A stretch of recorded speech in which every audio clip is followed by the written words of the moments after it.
Cada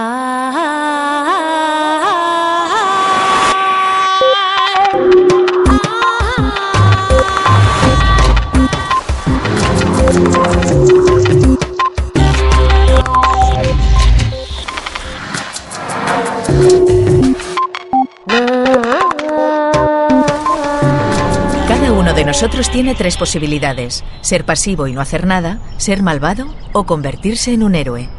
Philip Zimbardo. ¿Sabemos de qué seríamos capaces en una situación extrema a la que nunca nos hubiéramos enfrentado? ¿Somos realmente quienes creemos que somos? Hace más de 30 años, el psicólogo Philip Zimbardo quiso ver qué sucedía si se colocaba a gente buena en un lugar malvado.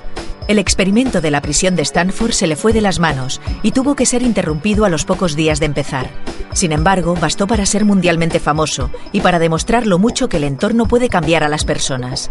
Hoy, el propio Zimbardo le cuenta a Eduardo Punset cómo se desarrolló el cruel experimento y qué conclusiones se extrajeron acerca de la naturaleza humana.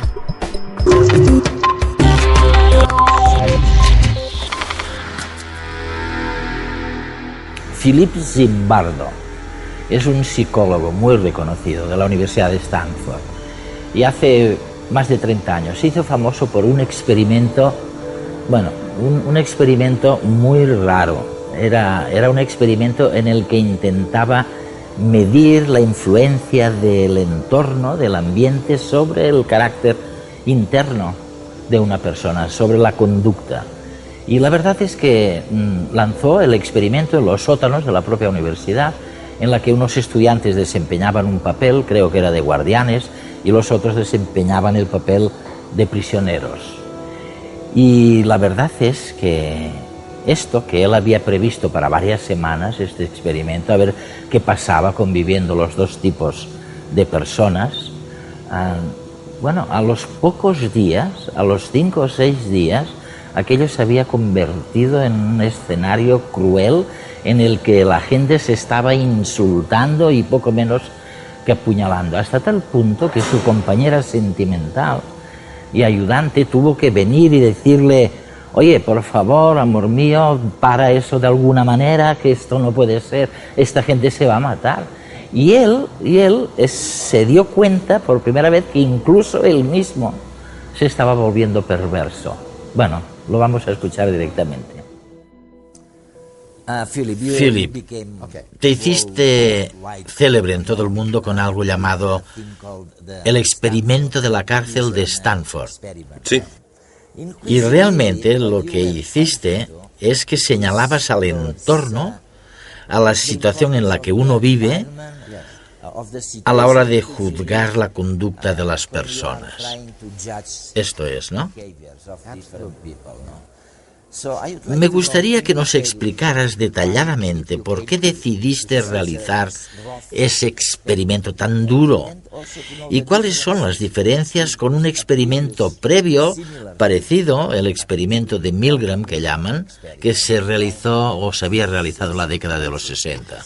Durante siglos se ha intentado descubrir lo que vuelve malas a las personas. Se lo han preguntado filósofos, poetas, dramaturgos, y han llegado a muchas respuestas distintas. Muchos quieren creer que las personas nacen buenas o malas, que personas como nosotros estamos en la parte buena de la línea divisoria, mientras que ellos, los malos, están al otro lado. Yo me crié en la pobreza. Crecí en un gueto de Nueva York que se llama South Bronx, en el seno de una familia siciliana. Si eres pobre en una ciudad de cualquier parte del mundo, el mal está por todas partes. Y también el fracaso. Tu padre no trabaja, la hermana de tu amigo es prostituta, un conocido está enganchado a las drogas. No quieres creer que está en los genes. Prefieres pensar que si la situación cambiara, las cosas mejorarían. En cambio, si te crías en un entorno rico, te rodea el éxito. Y te dices a ti mismo: está en mis genes, se lo transmitiré a mis hijos. Desde pequeño siempre creí en el poder de la situación para moldear a las personas, para bien o para mal. Mi experimento es como una tragedia griega. ¿Qué pasa si pones a buenas personas en un lugar malvado? Las buenas personas dominan y cambian la maldad del lugar, o bien el mal lugar corrompe incluso a los buenos. El experimento de Milgram, que precedió al mío, tenía que ver con el poder de la situación, pero con una autoridad fuerte que presionaba a alguien para que hiciera daño a otra persona. Me gustaría que recordáramos a nuestros telespectadores cuál era la esencia del experimento de Milgram. Sí, cierto. En el experimento de Milgram participó una cifra muy importante de personas, unas 1000, en los Estados Unidos, con edades comprendidas entre los 20 y los 50 años.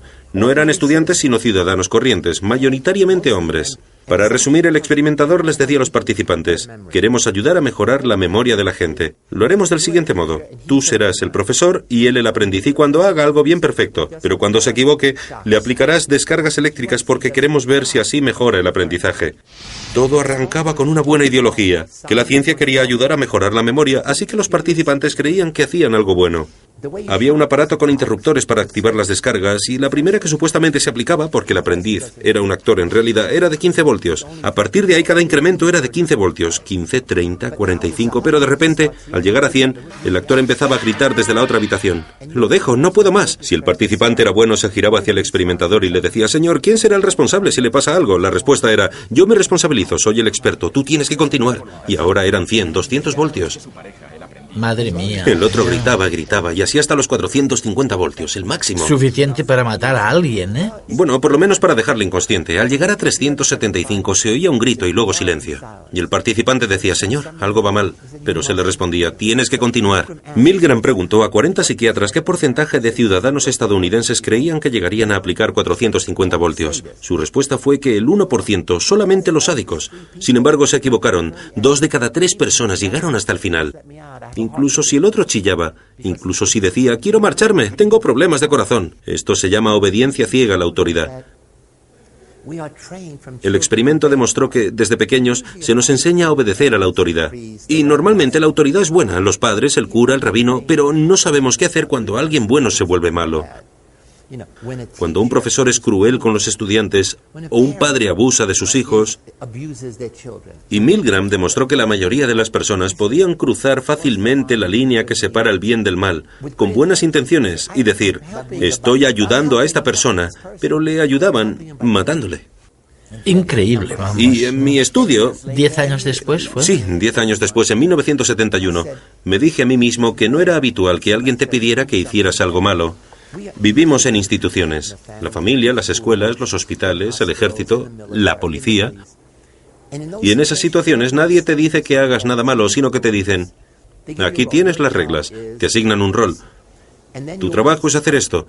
Ves a los demás haciéndolo y quieres gustarles, así que empiezas a hacer cosas que quizá no encajen con tu moral, pero que todo el mundo hace. En mi estudio, busqué estudiantes que estuvieran en alguna universidad cerca de la Universidad de Stanford, en California.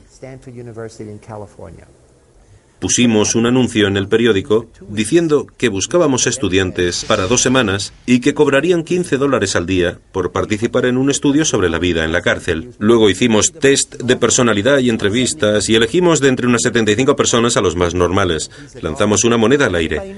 Él será recluso, él carcelero, y todo el mundo sabía que era un experimento, pero para hacerlo más convincente, hicimos que la policía detuviera a los chavales que iban a ser reclusos, que fueran a su casa, a la universidad o a donde fuera, uniformados, y les dijeran: fulanito, quedas detenido por robo a mano armada, acompáñame. Luego los esposaron, subieron al coche y encendieron la sirena. Incluso sabiendo que no habían hecho nada, se sentían culpables.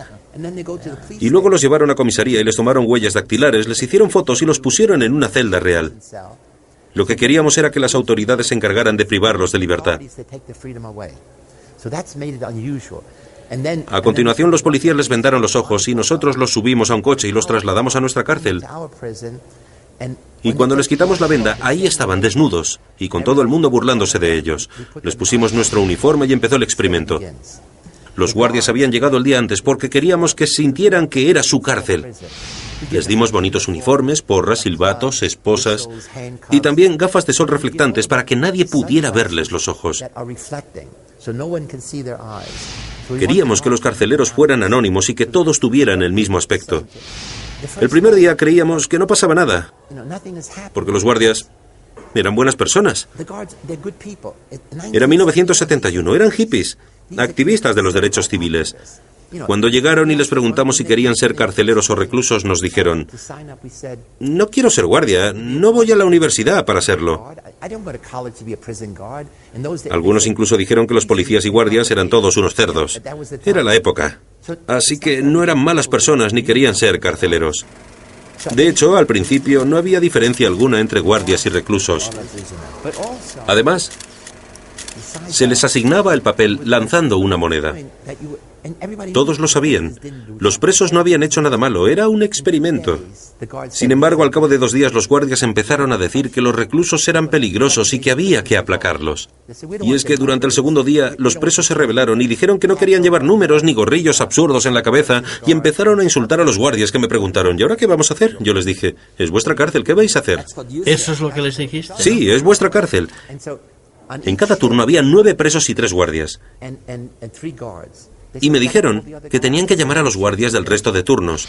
Y entonces los guardias utilizaron la fuerza física para controlar a los presos, que según ellos eran reclusos peligrosos. Nada de estudiantes, nada de un experimento.